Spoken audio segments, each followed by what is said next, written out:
तो hi friends, welcome channel fact Ganesha.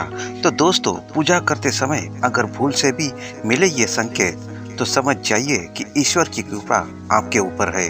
तो दोस्तों, ईश्वर की पूजा करने के दौरान कभी भी कुछ लोगों के साथ कुछ ऐसी घटना घटित हो जाती है जिसे लोग नज़रअंदाज कर दिया करते हैं। परंतु जानकारों की माने तो पूजा करने के दौरान अगर आपके साथ कोई घटना घटित हो तो इसके पीछे भगवान कई बार पूजा करने वाले लोगों को कुछ खास संकेत दिया करते हैं। तो अनजाने होने की वजह से लोग उन संकेतों को समझ नहीं पाते हैं। इसलिए आज हम आपको इस वीडियो के माध्यम से ऐसे कुछ संकेत बताने जा रहे हैं जिससे आपको समझ जाएगा कि ईश्वर आपके साथ है। तो चले जानते हैं। जब कभी भी आप भगवान की पूजा कर रहे हो और आपके द्वारा जलाई गई अगरबत्ती का धुआं पूरे कमरे में फैल जाए या फिर आपको उस वक्त सकारात्मक ऊर्जा का एहसास हो, तो आप इस बात को समझ ले कि आने वाले वक्त में आपकी किस्मत चमकने वाली है। दोस्तों, अगर पूजा करते समय अचानक से आपके घर के दरवाजे पर कोई भिखारी भीख मांगने के लिए आ जाए, ऐसे में आपको उस भिखारी के दान में कुछ न कुछ अवश्य देना चाहिए। अगर पूजा अर्चना करते वक्त आपके द्वारा जलाए गए दिए की लो अचानक से तेज हो जाए तो ऐसे में आप इस बात को समझने में बिल्कुल भी देर ना करें कि आपके समक्ष भगवान पधार चुके हैं। तो दोस्तों, जिस अगरबत्ती या फिर धूप से आप भगवान की पूजा कर रहे हो, उस अगरबत्ती या धूप के धुएं से अगर किसी भगवान या फिर ओम का निशान बने हैं तो आपके लिए बहुत ही शुभ माना जाता है। तो हिंदू धर्म की बात करें तो हिंदू धर्म में मेहमानों को भगवान का दर्जा दिया जाता है। परंतु अगर कभी कोई मेहमान आपके घर में पूजा या फिर आरती के वक्त आ जाता है तो ये परमात्मा का स्वरूप माना जाता है और ये संकेत दिया जाता है, जिसकी वजह से हर व्यक्ति को इस बात को ध्यान में रखना चाहिए कि वो अपने घर में आए मेहमानों को अपमान ना करे।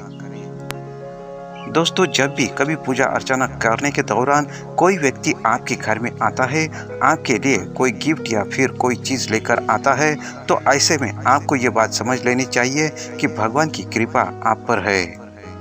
जब भी कभी भगवान की मूर्ति पर फूल चढ़ाए जाते हैं और आपके द्वारा चढ़ाए गए फूल पूजा के दौरान आपकी तरफ गिर जाते हैं तो इसका सीधा मतलब ये होता है कि भगवान ने आने वाले वक्त में आपकी हर एक मनोकामना पूरा करेंगे।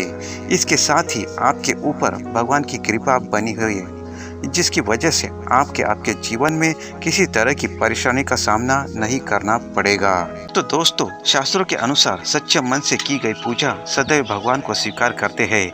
यदि किसी व्यक्ति को पूजा के समय उबासी या नींद आती है तो इसका अर्थ है कि उस व्यक्ति के मन में दोहरी विचारधारा सक्रिय है, उनके मन में कई विचार आ रहे हैं। यदि आप परेशान होकर भगवान की भक्ति करते हैं तो आपको उबासी और नींद आने लगती है। तो दोस्तों, शास्त्रों और पुराणों के मुताबिक अगर पूजा पाठ करते समय आपकी आंखों से आंसू निकलते हैं तो आपको समझ लेना चाहिए कि भगवान आपको कुछ संकेत दे रहे हैं, क्योंकि जब आप अंतर मन से भगवान का ध्यान करते हो तो उससे आपका सीधा संपर्क होता है। शास्त्रों और पुराणों में बताया गया है कि अगर पूजा पाठ करते समय आपकी आंखों से आंसू निकल जाते हैं, आपको समझना चाहिए कि कोई ईश्वर शक्ति आपको कुछ संकेत दे रही है। जब आप भगवान के किसी रूप का ध्यान और उनकी पूजा में लीन हो जाते हैं तो इसका अर्थ है कि भगवान के रूप में आपके साथ कनेक्शन हो गया है। कह सकते हैं कि आपके द्वारा की गई पूजा सफल हो गई है और जो आपकी खुशी आंसू के रूप में झलकती है। जो इच्छा चल रही है, यदि आप वो मांगते हैं तो आपकी इच्छा अवश्य पूरी हो जाती है। तो दोस्तों, जब भी पूजा करते वक्त आपके आंसू आते हैं तो तभी आप भगवान से, ईश्वर से आपकी इच्छा मांग सकते हैं। तो दोस्तों, इस तरह भगवान हमें संकेत देता है आने वाले दिनों के लिए कि आपका आने वाला दिन अच्छा ही जाएगा, मतलब आपके नौकरी व्यापार में बहुत ही तरक्की हो सकती है। तो दोस्तों, ये ईश्वर हमें संकेत देते हैं इस माध्यम से। तो दोस्तों, आपको वीडियो कैसा लगा? अच्छा लगा हो तो लाइक, शेयर और कमेंट जरूर कीजिएगा और कमेंट बॉक्स में जय महालक्ष्मी माता अवश्य लिखिएगा। धन्यवाद।